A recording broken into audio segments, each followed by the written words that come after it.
I am Maisie, 32 years old. 5 years ago, at the age of 27, I stood in a bleach-scented rental apartment in suburban Boston, my thumb fraying the edge of an economy-class plane ticket. On the phone, my mother's voice was dry, without a single flicker of hesitation. Don't come home this year. Your sister is pregnant. She doesn't want to see your face. Don't make things messy. Just like that, a military intelligence captain who had just spent every cent of her combat hazard pay on gifts for her family was kicked out the door by her own mother in a 15-second phone call. They were certain I would just crawl into a corner, cry, and keep sending money back like a loyal dog. They didn't count on the fact that 4 years later, at my own wedding in Napa Valley, I would throw a court order directly in my mother's face, permanently stripping her of her parental rights in front of hundreds of guests. If you've ever been bled dry by your own flesh and blood only to be tossed aside, let me know where you're watching from. Hit subscribe and watch how I dig a grave for their definition of family. The air in my Boston apartment didn't just feel cold, it felt dead. At -2 degrees outside, the frost crawled across the window pane in jagged gray streaks that looked like cracked bone. I stood over my bed, methodically folding my dress blues. In the Army, you learn that creases matter. You learn that if you keep your edges sharp, the world can't dull you. I smoothed the fabric over the lapels, my fingers lingering on the brass buttons that caught the dim, winter light. Beneath the uniform, at the very bottom of my olive-drab duffel bag, sat 3 boxes wrapped in cheap silver foil. I had bought them at a small shop near the base before my deployment ended. I had used my hazard pay, money earned while the dust of a combat zone coated my lungs, to buy a hand-carved wooden puzzle for my nephew. I had spent hours imagining his small hands moving the pieces. To me, those boxes weren't just gifts. They were a peace offering, a bridge back to a family I hadn't seen in 2 years. My iPhone screen, cracked at the corner, flickered to life. The word "Mom" glowed against the dark. I swiped to answer, a tired, hopeful smile tugging at the corners of my mouth. I expected a Merry Christmas or a "When does your flight land?" Instead, there was a sharp, wet smack of lips, the sound of Linda Morgan clearing her palate before delivering a killing blow. "I need to say this," she started, her voice as polite as a debt collector. "Don't come home this year." The words hit me with the force of a physical strike. I stopped mid-motion, my hand white-knuckled around the strap of my duffel bag. The silence in the room became deafening, save for the whistle of the wind leaking through the window frame. "Mom?" "The ticket is already printed," I managed to say, my throat tightening until it felt like I was swallowing glass. "Victoria is pregnant, Maisie," she countered, her tone shifting into that rehearsed, manipulative sweetness she used to weaponize family harmony. "She's stressed. And let's be honest, you're a disruptor. You always make things about you. She doesn't want to see your face, and I won't have you ruining her first holiday as an expectant mother." I bit my lower lip so hard I tasted the copper tang of blood. I didn't scream. Soldiers don't scream when they're ambushed. They assess the damage. But how do you assess the damage when your own mother treats your existence like a tactical error? "A disruptor?" I whispered. "I haven't been home in 2 years, Mom. I sent the money for the new roof. I sent the—" "And there you go," she snapped, her politeness evaporating into cold contempt. "Reminding us of what you've done. So selfish. Just like last year when you had the nerve to ask about the baby shower while you were overseas. You just love the attention, don't you?" The unfairness of it felt like a heavy weight on my chest, an empty room syndrome for a soldier who had a home but no place in it. I looked at the silver-wrapped puzzle on the bed, hazard pay spent on a child I was now being forbidden from meeting. "Return the plane ticket, Maisie," Linda concluded. "Don't make this difficult. We'll talk after the new year." The line went dead. The dial tone was a long, screeching hum that echoed in the silence of my -2-degree apartment. The duffel bag slipped from my hand, hitting the hardwood floor with a dull, hollow thud. I stared at the economy ticket sitting on my desk. To them, I wasn't a daughter. I was a bank account that occasionally caused drama by wanting to be loved. I was a captain in the United States Army, trained to lead men through fire, yet I was currently being dismantled by a woman in a cardigan 3 states away. I felt the cold seep through my socks, chilling me to the bone. This wasn't just a missed holiday. This was an execution of my status in the Morgan family. My thumb trembled as I scrolled through my contacts, bypassing Mom and Victoria, until I stopped at Dad. Robert Morgan. He was my last tether, the man who used to tell me he'd always have my back. I pressed the call button. I held the cold glass of the iPhone against my ear, listening to the long rhythmic rings. 1, 2, 3. Each ring felt like a heartbeat in a vacuum. I looked at the gray snow falling outside, praying for a voice that would tell me she was wrong, that I was wanted, that I should come home anyway. The ringing continued, echoing into the hollow darkness of the room, unanswered. The phone rang 4 times. In the silence of my -2-degree apartment, each ring felt like a heavy footstep approaching a gallows. Then, a click. The background noise flooded the receiver immediately. The roar of a stadium crowd and the rapid-fire excitement of an NFL commentator. My father, Robert, didn't say hello. He didn't ask if I was safe or how the deployment had really been. I could hear the muffled sound of him shifting in his recliner, the subtle clink of a beer bottle against a side table. "Dad?" I asked. My voice felt thin, like a wire stretched to the point of snapping. I gripped the edge of my desk, my knuckles turning the color of the gray snow outside. "Do you want me there? Just tell me, honestly. Do you want your daughter home for the holidays?" The silence that followed wasn't empty. It was heavy with the cowardice of a man who had spent 30 years avoiding his wife's shadow. I heard him sigh, a long, weary sound that crackled through the cheap microphone of his phone. "I think," he started, pausing to listen as the crowd on the TV erupted for a touchdown. "I think this year, you should just listen to your mother, Maisie. You know how Victoria gets. Let's not make waves. It's for the best. It's for the best." 5 words. That was the price of my soul. That was the map of a systemic injustice that had been drafted long before I ever put on a uniform. His voice pulled me back 4 years, away from the freezing Boston mist and into the yellow, flickering fluorescent lights of the military academy. It was the day of my commissioning ceremony.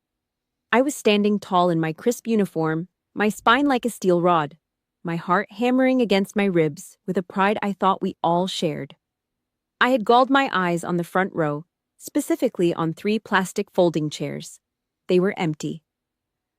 The ceremony lasted an hour. I watched other parents weep with joy, watched fathers snap photos of their daughters with shaking hands. My 3 chairs remained as cold and vacant as a graveyard. Linda and Robert didn't show up until the auditorium was nearly empty and the janitors were stacking the seats. "The car had a hiccup," Linda had chirped, her voice as sweet as poisoned honey. "And Victoria needed to find that specific shade of blue for her prom dress. We couldn't just leave her stranded, could we, Maisie? You're a big girl. You're a soldier. You don't need us to hold your hand." Robert had stood 2 paces behind her, his hands shoved deep into his pockets, nodding like a bobblehead. He didn't look me in the eye. He looked at his shoes. He had traded my milestone, the culmination of 4 years of blood and sweat, for a peaceful afternoon of prom dress shopping and avoiding Linda's temper. Standing there in my Boston apartment, the realization finally crystallized, sharp and jagged as a shard of ice. I was never his daughter. Not really. I was the hush money. I was the sacrificial lamb Robert threw to the wolves whenever Linda needed someone to tear apart. As long as Linda was busy picking at my skin, she wasn't picking at his. He didn't love me. He used my suffering to buy himself quiet evenings with his football games and his beer. He wasn't just a bystander. He was the primary investor in my misery. This wasn't a one-time mistake. This was a lifetime of silent complicity. The NFL commentator's voice rose again, shouting about a blitz. "Dad," I said one last time, "if I don't come home now, I'm never coming back. Do you understand what you're choosing?" "Don't be dramatic, Maisie," he muttered, his voice tightening with that classic middle-class subtext, the absolute refusal to acknowledge a wound while the knife is still in it. "Just return the ticket. We'll see you when things settle down." I didn't say goodbye. I didn't need to. The man I thought was my father had deserted his post decades ago. I pressed the end call button with a steady finger. The silence that followed was absolute. I walked into the kitchen, my movements slow and deliberate, like a soldier clearing a room. I reached down and unplugged the small space heater, watching the orange glow fade into a dull gray. I picked up the economy class ticket, the one I had spent 2 weeks' pay on just to be rejected, and dropped it into the trash can. It fluttered down, landing on top of some old coffee grounds. I didn't cry. I didn't scream. That stifling pressure, that suffocating lump of bitterness in my throat, finally began to harden into something else. It was becoming a wall. Outside, the sun began to rise over Boston, but it wasn't the warm, golden light of a holiday morning. It was a pale, sickly yellow, filtering through a mist so thick you couldn't see the street below. I stood at the window, my face pale and reflected in the cold glass, watching the world disappear into the fog. I was 32 years old, an officer in the greatest army on earth, and for the first time in my life, I realized I was truly, legally, and spiritually alone. And strangely, as the cold seeped through the floorboards, I realized that was exactly what I needed to be to survive them. If you've ever had a Robert in your life, someone who watched you drown just to keep their own shoes dry, drop a silent in the comments. It lets me know I'm not the only one who had to learn that some family is just a business transaction where you are the currency.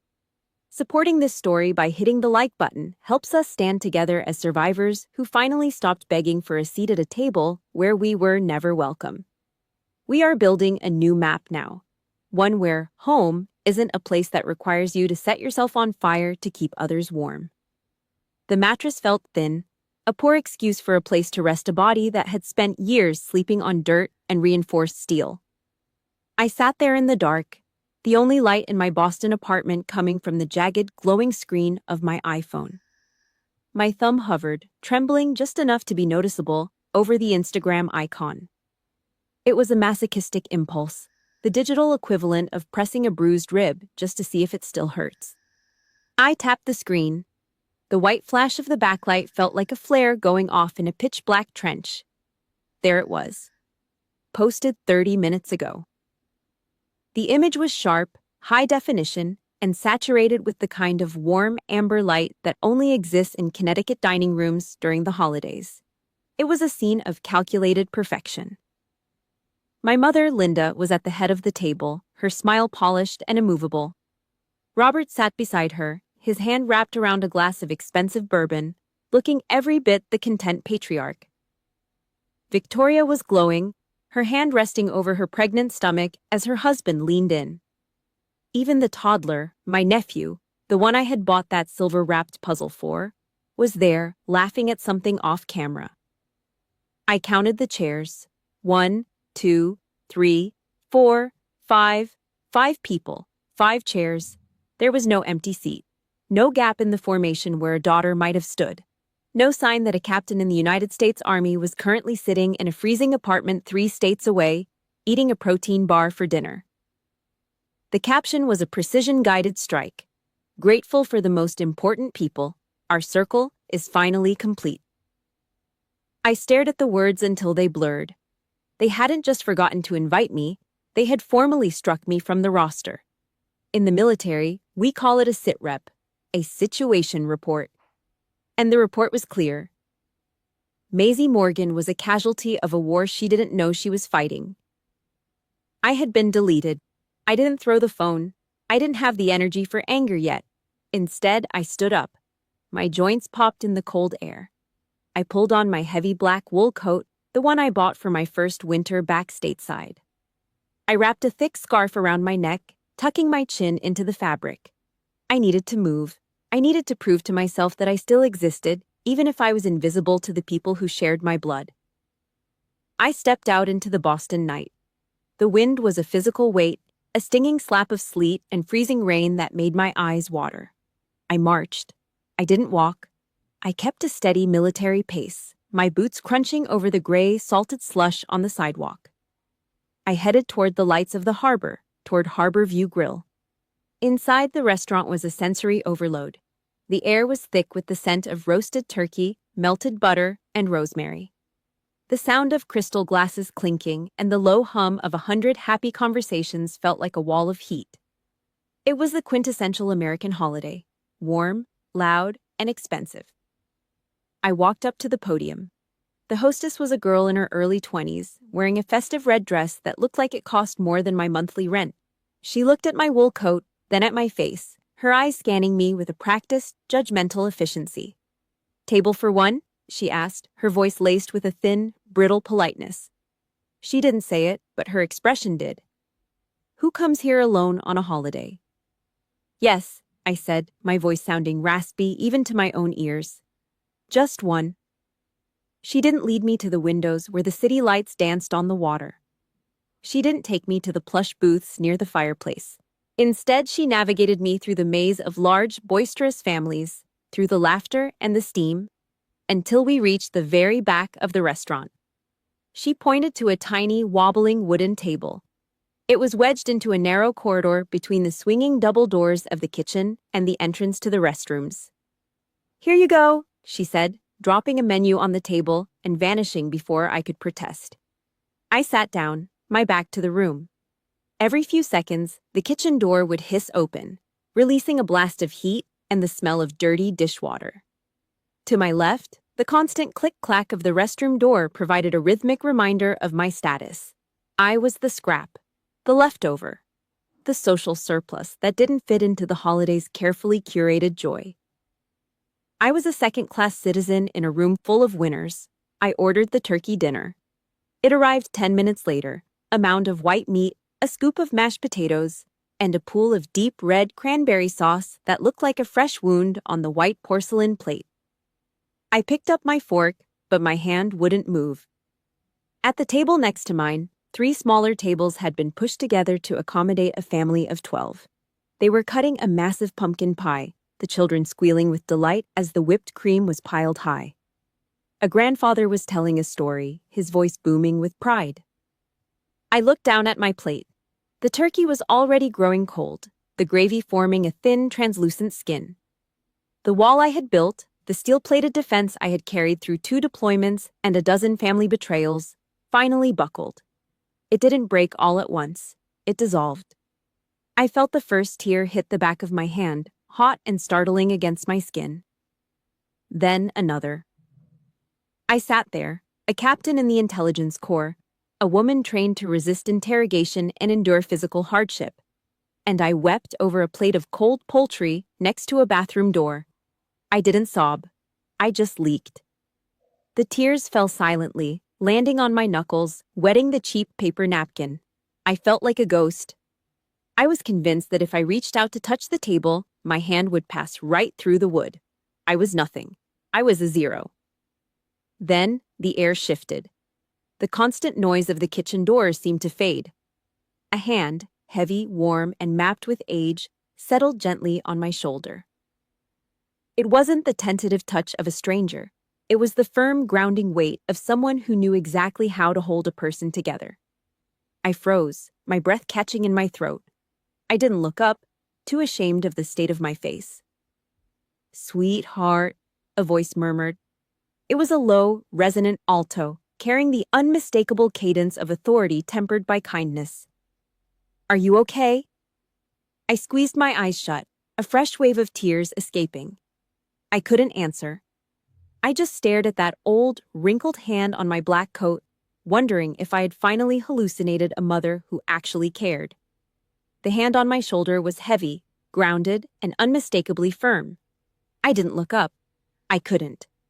My face was a mess of salt and snot, a humiliating display for a captain who had led soldiers through the valley of the shadow of death. I expected a generic, "Are you okay?" or a pitying, "Happy holidays." But the woman didn't offer platitudes. She didn't even wait for me to stop leaking.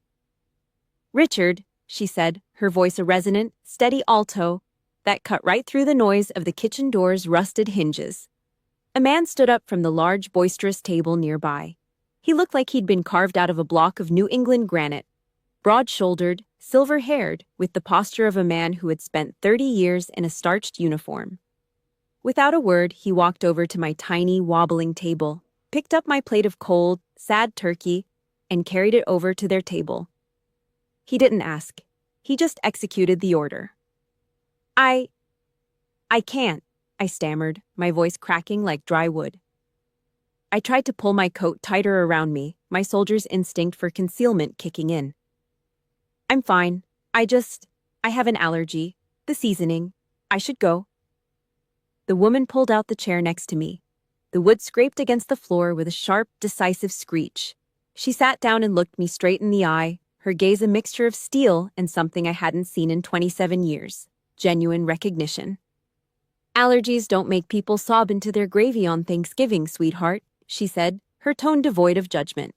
And they certainly don't make a United States Army officer hide in the back of a restaurant next to a restroom. My name is Eleanor Morrison.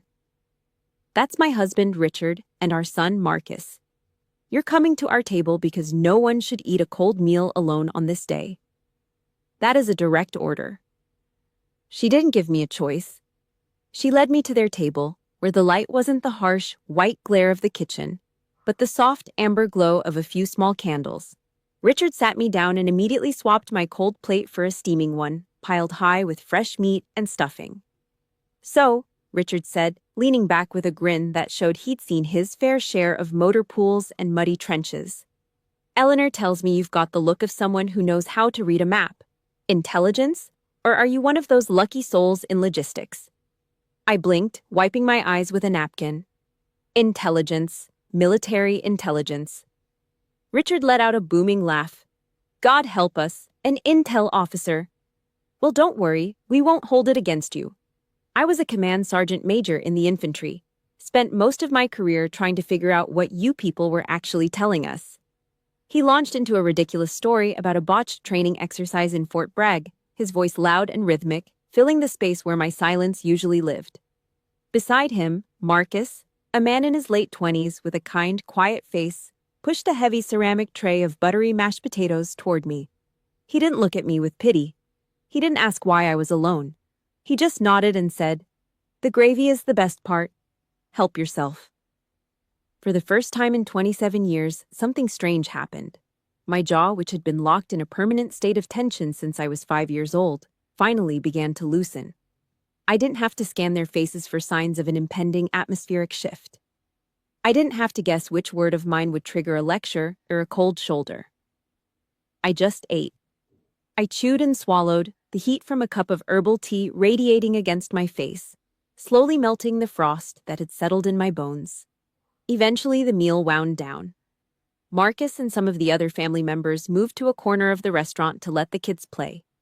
Richard excused himself to go find the hostess and settle the bill. He didn't even let me see the check. That's when Eleanor leaned in. She tapped a rhythmic beat on the tablecloth with her fingers and looked at me. "Your family, Maisie," she said softly.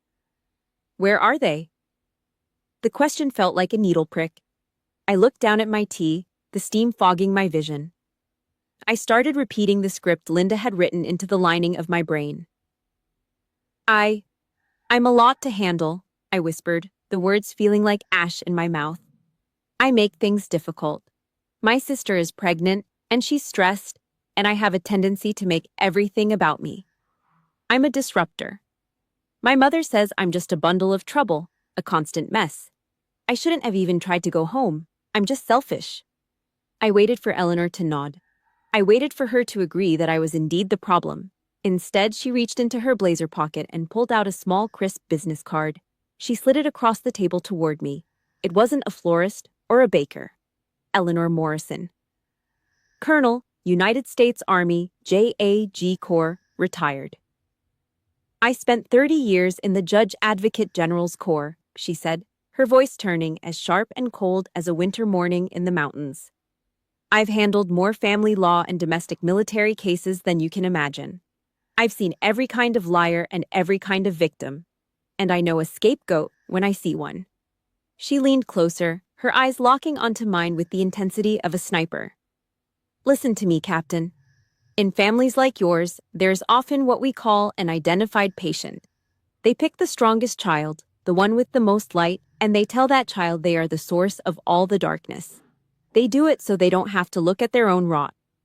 Those people who told you that you were a disruptor? They were projecting their own chaos onto you. The problem was never you, Maisie. It was always them. I stopped breathing.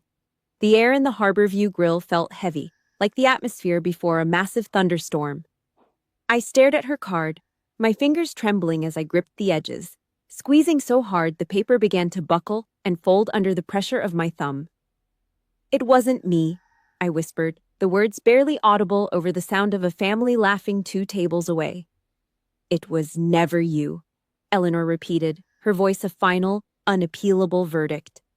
"And from this moment on, you are going to stop believing their lies. You're with us now."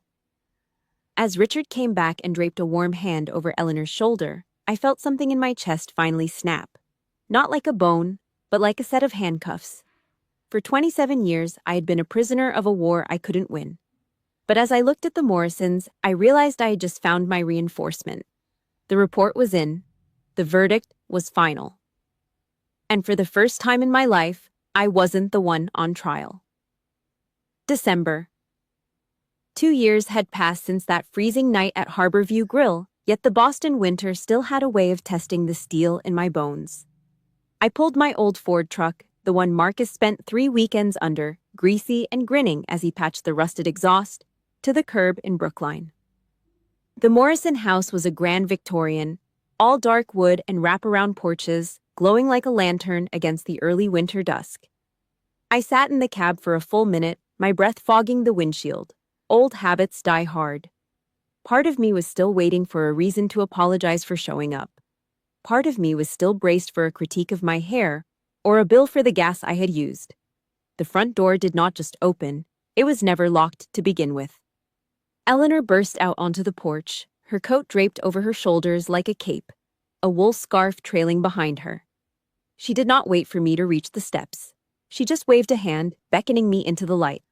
"Maisie, move it, Captain. The cards are dealt and Marcus is already losing his shirt." I stepped inside and the air hit me like a physical embrace. It smelled of cinnamon and tart Granny Smith apples, the scent of Eleanor's legendary pie cooling on the counter. In this house, there were no atmospheric shifts to monitor. No one used silence as a weapon. I hung my coat on the rack next to Richard's old field jacket, feeling the chosen family barrier lock into place around me. The last 24 months had been a slow, methodical reconstruction. It was not just the big things. It was the quiet Sundays spent in the living room, the only sound the rhythmic click-clack of wooden chess pieces as Richard taught me that a queen is only as strong as the defense she builds. It was Marcus, his hands rough and capable, showing me how to bleed the brakes on my truck without ever making me feel like a burden. In this outpost in Brookline, I learned to exist without permission. I learned to receive a birthday gift without feeling like I owed a debt that would never be paid in full. The Morgans were never mentioned. Their names were ghost signals, flickers on a radar that no longer mattered to our formation. Then came the night at Harborview Grill. Marcus had insisted on going back there for our 2nd anniversary. It was a tactical choice, I realized later.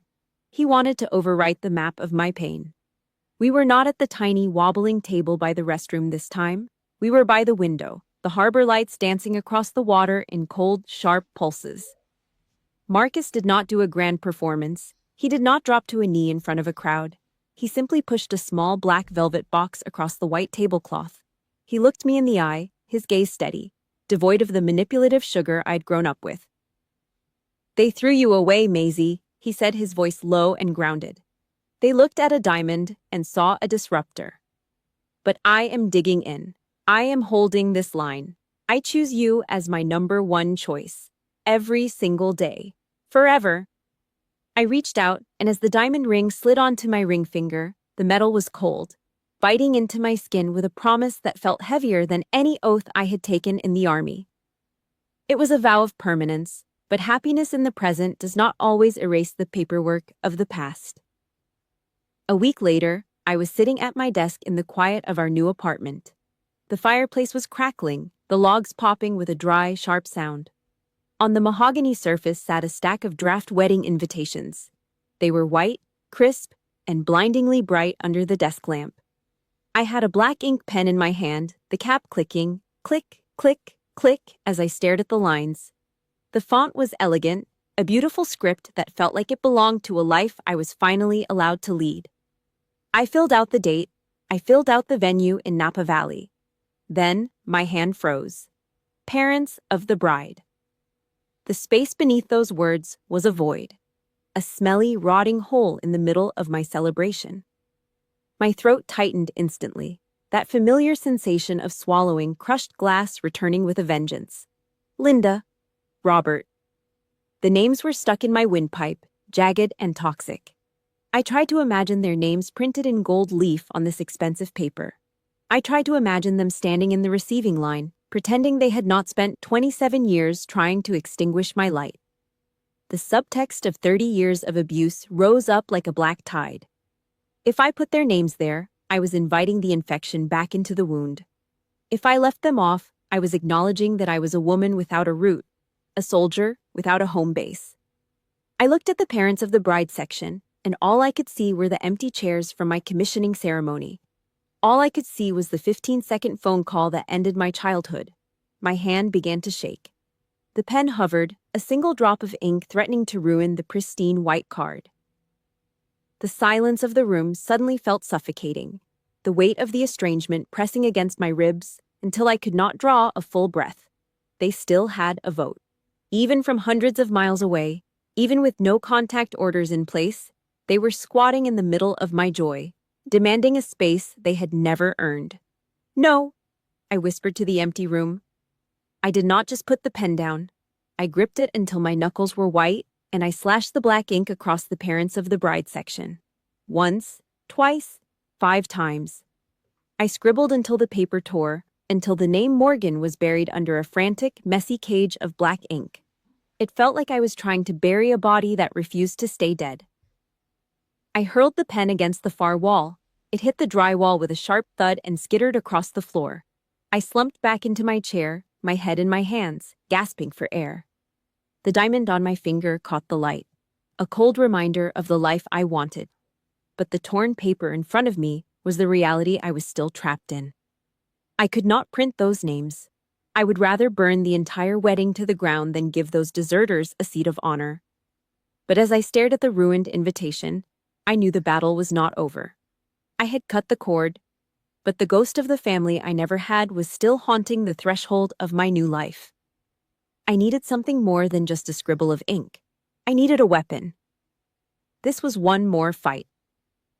Eleanor pushed the manila folder across the oak kitchen table with the same deliberate precision she likely used to hand down court-martial verdicts.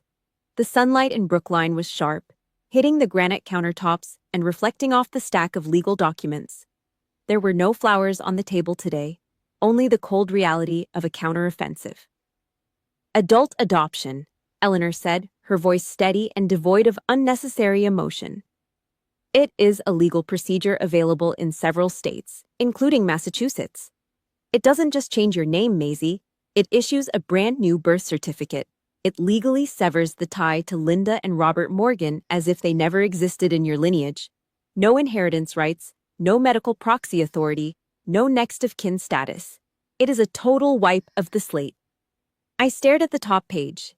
It felt like looking at a tactical map for a mission with no room for error. I picked up the pen. The ink inside was a deep, professional blue. I didn't hesitate. I signed my name, the pen scratching against the heavy bond paper with a sound like a small bone snapping. Maisie Morrison, I whispered. In that single stroke of blue ink, I officially executed the identity of Maisie Morgan. The girl who spent 27 years begging for crumbs of affection was legally dead. I was no longer a Morgan. I was a Morrison. I felt a strange, cold peace settle over me, the kind of quiet that follows a successful demolition. 3 months later, the peace was shattered. It was a Tuesday afternoon, a gray and humid day that felt heavy with impending rain. I was in my apartment, the one Marcus and I had carefully filled with furniture that didn't have any memories attached to it. I was looking through a set of proofs from our wedding photographer, glossy images of the Napa Valley vineyard where we were set to marry in 90 days. Then, the sound started. It wasn't a knock. It was a rhythmic, undisciplined pounding, a series of heavy thuds that made the door vibrate in its frame. My heart did a sharp, involuntary roll in my chest, a ghost of the old fear trying to wake up. I didn't need to check the peephole. A familiar scent was already seeping through the gaps in the door. A thick, cloying cloud of cheap perfume, the kind Linda bought by the gallon to mask the smell of her own bitterness. I turned the deadbolt. The moment the latch cleared, the door was shoved inward. Linda didn't wait for an invitation. She didn't even look at me.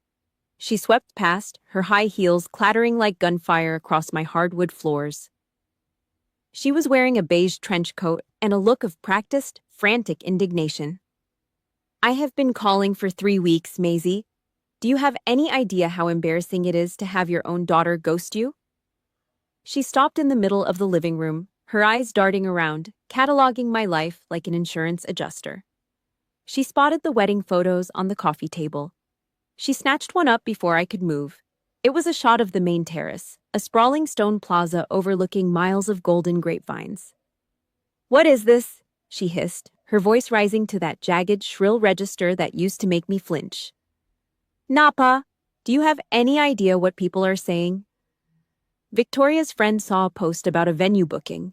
"You are getting married at a 5-star estate without a single word to your family. Who gave you permission to exclude me from this? I am the mother of the bride. I have a right to be on that stage." She didn't ask who Marcus was. She didn't ask if I was happy. She didn't even notice the diamond ring on my finger, a rock that was currently catching the afternoon light. To her, I wasn't a bride. I was a missing prop for her social theater. She was losing her mother of the bride moment, and that was the only tragedy she recognized. "You're not family, Linda," I said. My voice was different now. It wasn't the shaky whisper of a scapegoat. It was the calm, flat tone of a commanding officer. "Don't you dare use that tone with me," she screamed, taking a step toward me, her finger pointed at my chest. "I carried you for 9 months. I gave you everything. You think you can just erase me because you found some man with a bank account? I am your blood. You owe me this wedding. You owe me the respect of a daughter." I didn't back down. For the first time in my life, I stood my ground, my 5'10" frame towering over her. I watched her reflection in the mirror behind her, a small angry woman trapped in a cycle of her own making. "I don't owe you anything but the truth," I said, my voice dropping to a dangerous low hum. "And the truth is, you resigned from your position 5 years ago when you told me not to come home.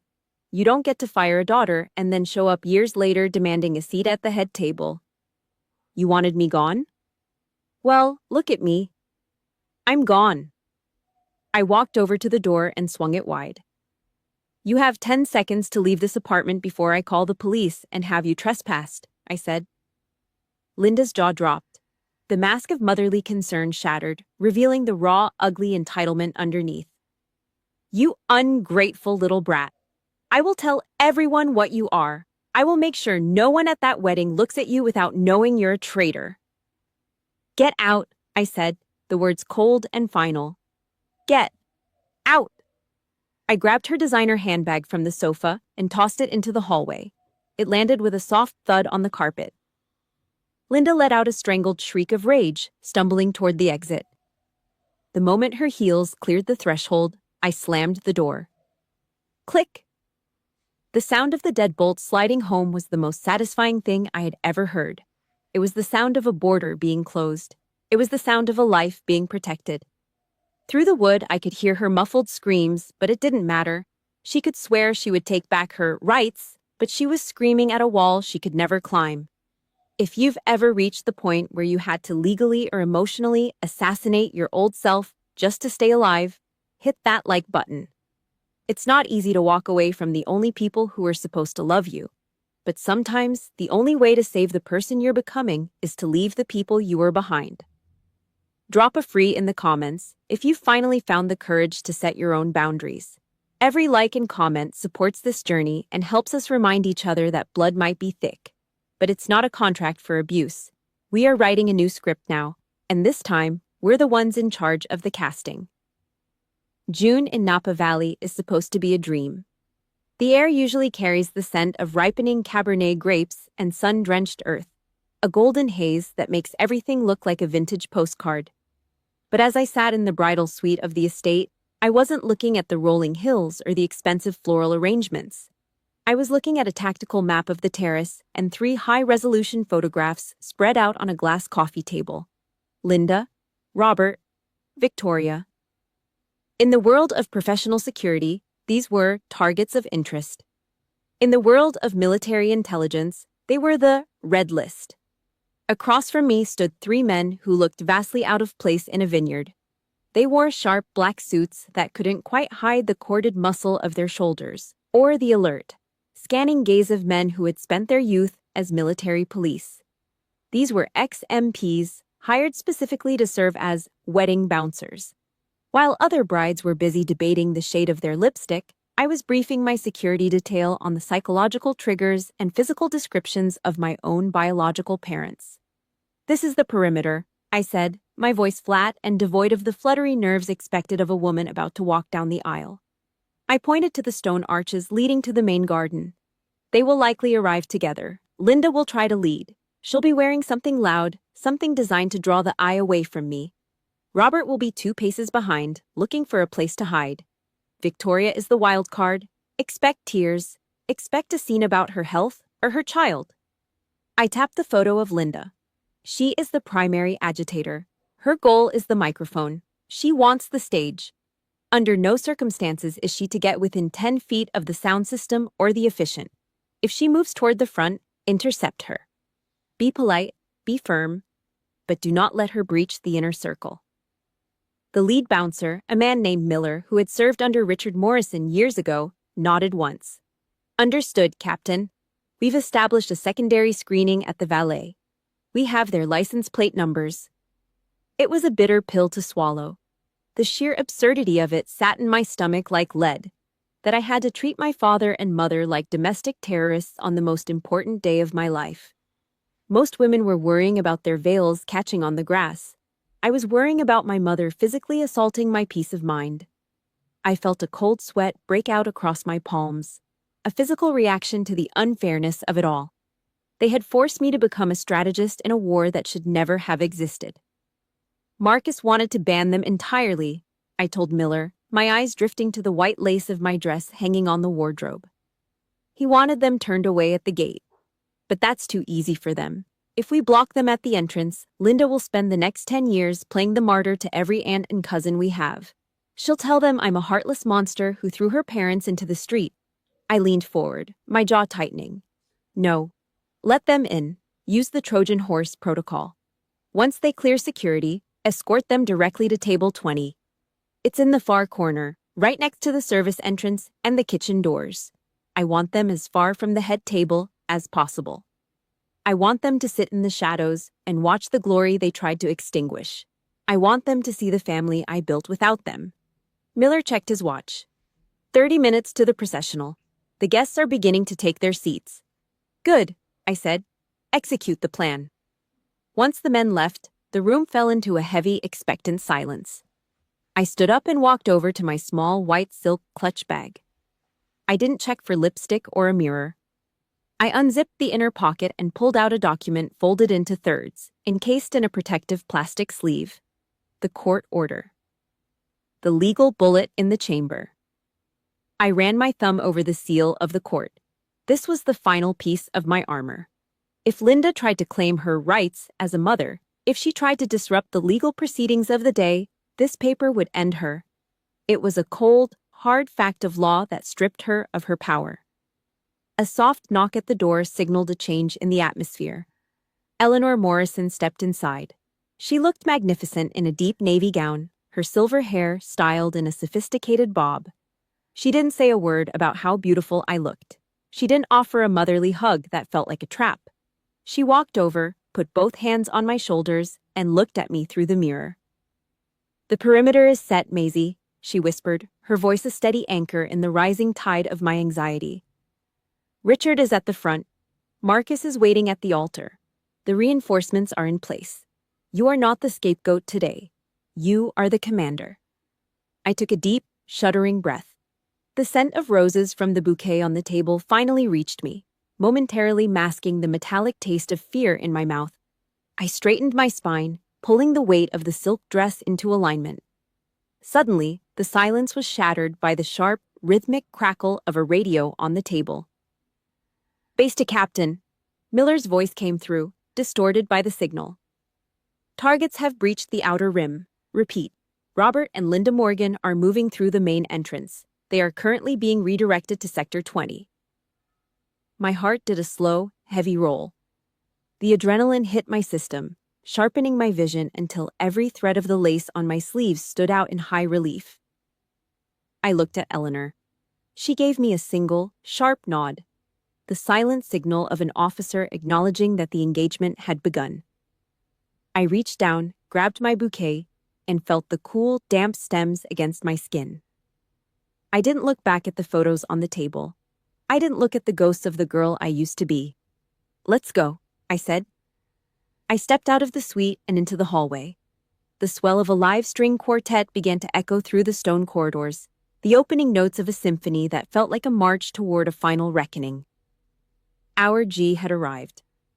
The targets were in sight, the traps were set, and for the first time in my life, I was walking into a confrontation knowing exactly how it was going to end.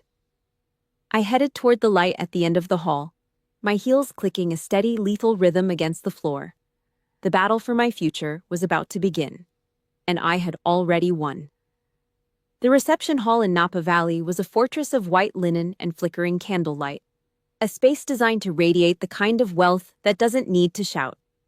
The air was heavy with the scent of aged oak barrels and expensive Cabernet, a golden, hazy warmth that felt like a shield against the rest of the world. I sat at the head table, my hand entwined with Marcus's, watching the elite of California society mingle under the massive wrought iron chandeliers.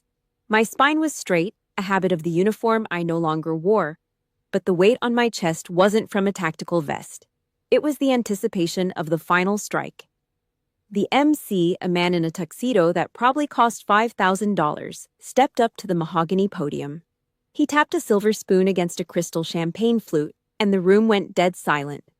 This was the moment of grandstanding, the point where the narcissist always expects to collect their tithe of attention. In the far, dim corner of the room, tucked away at table 20 next to the constant hiss of the swinging kitchen doors, I saw her. Linda Morgan didn't just stand up, she ascended. She smoothed out the shimmering silk of her designer gown, a deep, plum color she had clearly chosen to compete with the bride, and gripped Robert's arm so hard his knuckles turned the color of the white tablecloth. She had her head tilted back at a noble angle, a practiced, saintly smile pinned to her face. She was ready. She was already mentally drafting the Facebook caption about reconciliation and a mother's unconditional love. She was poised to walk into the spotlight and occupy the space she had never earned, ready to receive the unearned applause of 500 strangers. Then, the MC adjusted the microphone. His voice boomed through the high-end speakers, crisp, professional, and entirely unyielding. "Ladies and gentlemen, please direct your attention to the head table for a very special introduction. It is my distinct honor to introduce the parents of the bride. These are the people who stood as a vanguard when the world went dark, who provided the safe harbor and the unconditional support that brought us to this beautiful day.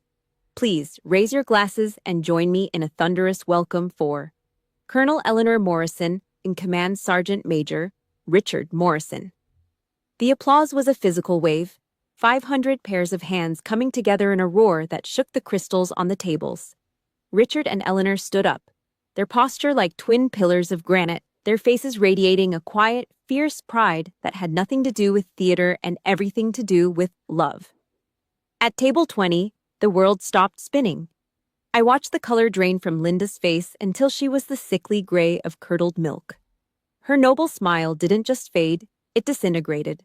Her arm, which had been poised to wave at the crowd like a queen, froze in mid-air, looking like a jagged branch. The mask she had worn for 32 years didn't just slip. It shattered, leaving her raw and exposed. She looked like a statue of a woman who had just realized the floor beneath her was a trapdoor. She had been erased.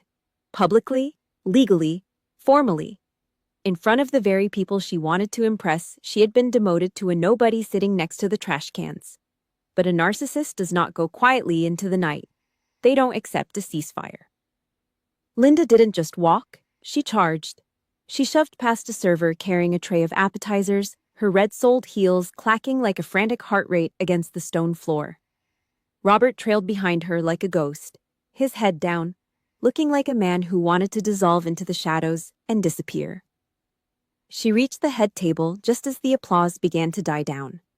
The silence that followed was suffocating, a vacuum of air that made my ears ring. Every eye in the room was on the woman with the smeared lipstick and the shaking hands. She didn't look at Marcus. She didn't look at the beauty of the vineyard. She pointed a finger, tipped with a manicured nail the color of dried blood, straight at my face. "What is this?" she shrieked, her voice cracking into a jagged, shrill register that echoed off the high timber ceilings. "Who are these people? How dare you? How dare you pull a stunt like this in front of my friends and my family? I am your mother, Maisie. I am the one who gave you life. I am the one who birthed you in that hospital in Connecticut. You can't just delete me. You can't just replace me with these strangers." The guests were frozen, their forks suspended halfway to their mouths. The only sound was the distant hum of the kitchen and the whistle of the wind through the grapevines outside. Miller and the security team moved forward, their black suits forming a solid wall of muscle, but I raised my hand. I stood up, the white silk of my dress rustling like a warning. I pushed my chair back, the sound of the wood dragging against the stone sounding like a gavel hitting a bench. "Strangers," I said. My voice wasn't loud, but it had the weight of a heavy artillery strike. It was the voice of the officer who had signed reports in combat zones. It was cold. It was final. "No, Linda. These are the people who picked up the shattered pieces of the daughter you threw in the trash 5 years ago. These are the people who gave me a home when you told me to return my plane ticket because I was a disruptor to your golden child's pregnancy." Linda opened her mouth to scream again, her face twisting into a mask of pure, unadulterated venom, but I didn't give her the air. I reached into my silk clutch, pulled out the protective plastic sleeve, and withdrew the document. I didn't hand it to her. I slammed it down on the glass table between us with a sharp, lethal thwack that made the wine glasses rattle. "Read it," I commanded, the words slicing through her hysterics. "It's a court order, adult adoption, finalized 2 years ago. Under the laws of this country, Linda, you are no longer my mother. You have no legal standing, no medical authority, and no right to ever use the word family in my presence again. You traded your rights for a quiet afternoon of football and a Facebook post. You chose Victoria. You chose the golden child. Well, this is the result of that choice." I leaned in, my face inches from hers so she could see the absolute lack of mercy in my eyes. "You aren't being replaced, Linda.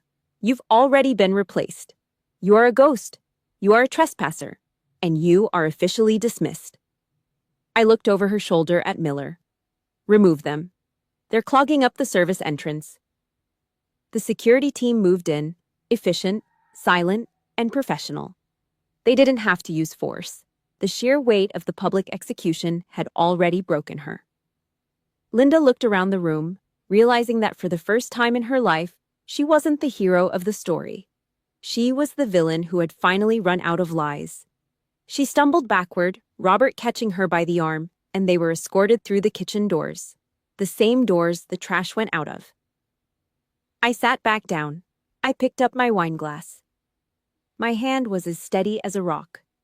"To the Morrisons," Marcus whispered, his voice thick with pride. "To family," I replied. The music started up again, a bright, defiant cello solo. The bomb had gone off. The empire had fallen.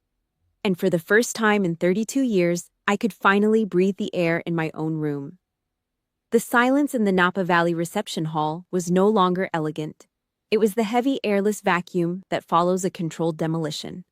500 guests sat like statues, their expensive silk and wool frozen against the backdrop of the flickering candlelight. At the center of the wreckage stood Linda and Robert Morgan, 2 people who had just been legally and publicly erased from my life. Robert's face was a map of total collapse. It had turned a sickly, mottled red, the color of raw beef, as he looked around at the judgmental stares of the California elite. His breathing was ragged, a wet hitching sound that cut through the stillness. Then he did something I hadn't seen him do in 32 years. He stopped hiding behind Linda. He slumped, his knees hitting the stone floor with a dull thud. He covered his face with his trembling, age-spotted hands and began to sob. It wasn't a dignified cry. It was a pathetic, gasping sound. The noise of a man who had finally realized the world could see exactly what he was. "I'm sorry, Maisie," he choked out, his voice muffled by his palms. "I'm so sorry. I should have stood up to her. I should have protected you from her. I knew what she was doing, and I just let it happen. I was a coward." I stood there, my white lace sleeves brushing against my wrists, looking down at him. I didn't feel a rush of warmth. I didn't feel the urge to pull him up. I felt the cold, clinical contempt of a commanding officer looking at a deserter who had crawled back to base after the war was already lost. In the psychological manuals we studied, they call him the enabler parent, the one who watches the abuse, who listens to the screams, and chooses silence because it's easier than conflict. To me, his silence had always been louder than Linda's screaming. His betrayal was deeper because I had actually expected more from him. "You're 5 years too late, Robert," I said. My voice was as steady as a heartbeat, devoid of the tremor he was currently drowning in. "And 30 years too late to play the hero. You didn't stay quiet to keep the peace. You stayed quiet to keep your own seat at the table. You sacrificed me to buy yourself a quiet life. This apology isn't for me. It's for you. You're only crying because for the first time in your life, you can't hide behind the curtain." Linda let out a jagged, animalistic shriek. Robert's admission had stripped away her last line of defense, the lie that they were a united front. She lunged forward, her fingers clawing at the air, her eyes wild with the desperation of a predator that had finally been cornered.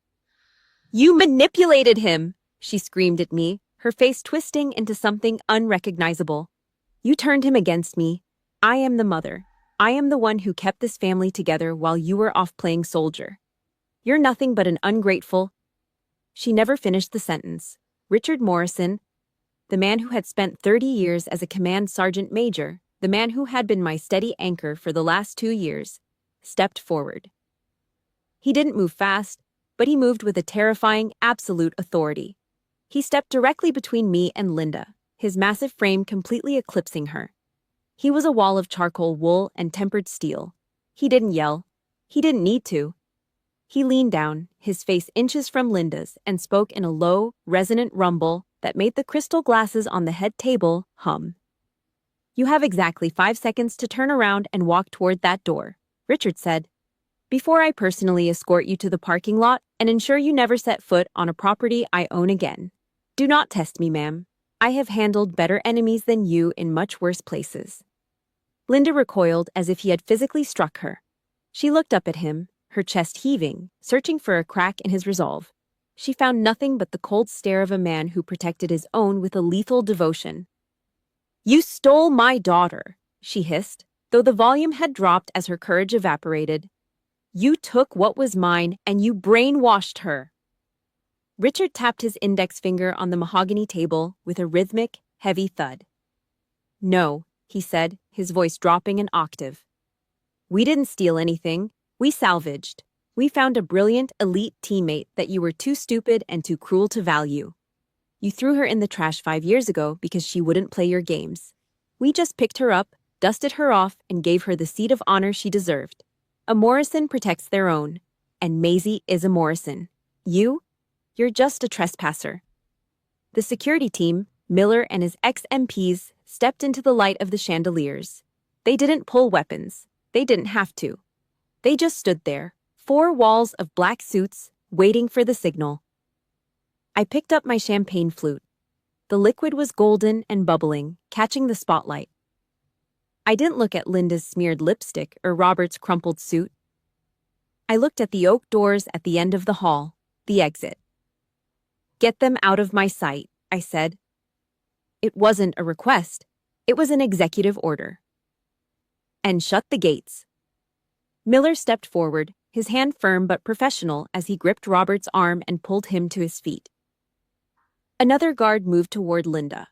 She tried to pull away, one last pathetic display of defiance, but the guard's grip was absolute. They were led out of the hall, Robert still sobbing into his sleeve and Linda muttering venomous, incoherent threats under her breath. They moved through the kitchen doors, the sound of their heels fading into the distance. Then, the heavy double oak doors of the main entrance swung shut with a resounding, final boom. Click! The sound of the latch engaging was the most beautiful music I'd ever heard. It was the sound of a 30-year war ending in a total, unconditional surrender. The bloodline was severed. The ghosts were evicted. I took a slow, deliberate sip of the champagne. It was cold and crisp, washing away the metallic taste of the Morgan family's rot. I looked at Richard, who gave me a sharp, approving nod, and then at Marcus, who squeezed my hand with a fierce, quiet pride. The room was still silent, but the tension had changed. The vacuum was gone, replaced by a clean, sharp clarity. I sat back down in my chair, the white silk of my wedding dress spreading out around me like a victory flag. The report was filed. The perimeter was secure. And for the first time in my life, there was no one left to fight. I was finally, legally, and permanently home. 1 year had passed since the vineyard in Napa. 5 years had vanished since that freezing night at Harborview Grill when I sat alone next to a restroom door, weeping into a plate of cold poultry. The calendar said it was November again, but the atmosphere in my life had undergone a total shift in pressure. The storm was over. The wreckage had been cleared.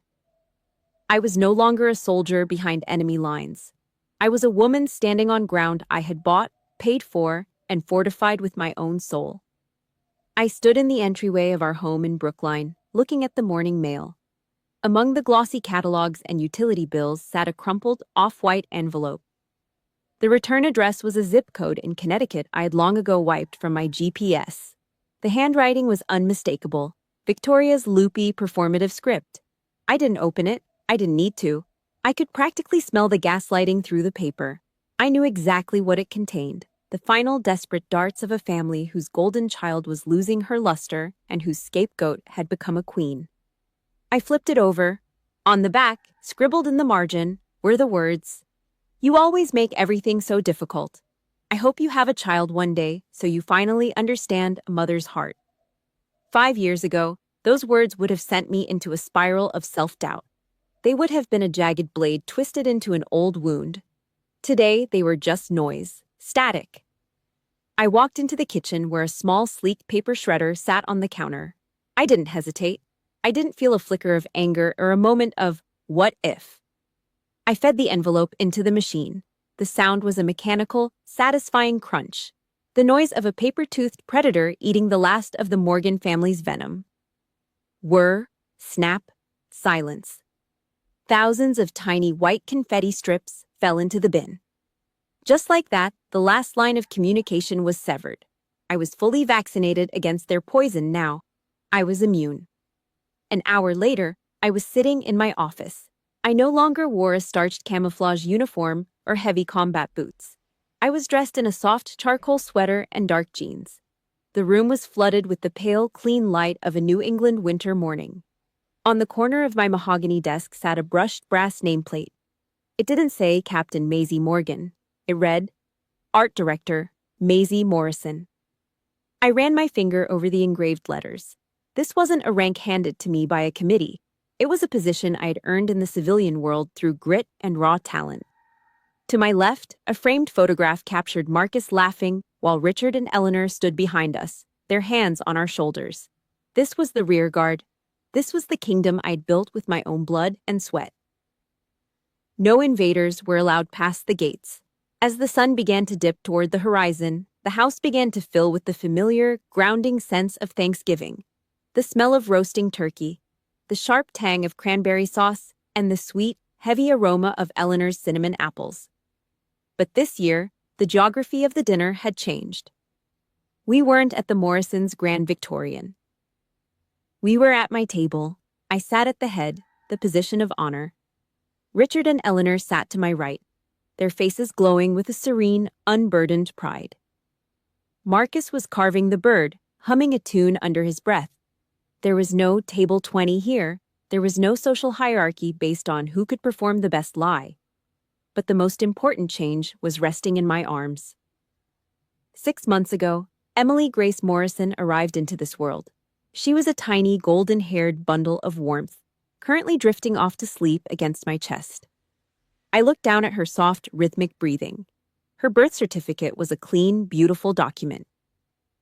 Under the section for Mother, it listed Maisie Morrison.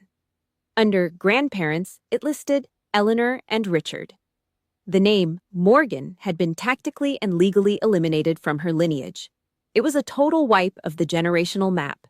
She would never know the sting of being a second-class citizen in her own home. The meal ended with laughter and stories of old deployments and new dreams. As the guests began to drift toward the guest rooms or the sofa, the house fell into a comfortable, warm silence. The only sound was the soft crackle of the fireplace in the living room. I walked over to the large bay window, Emily still cradled in the crook of my arm. Outside, the first snowflakes of the season were beginning to fall, spiraling slowly down like tiny white parachutes.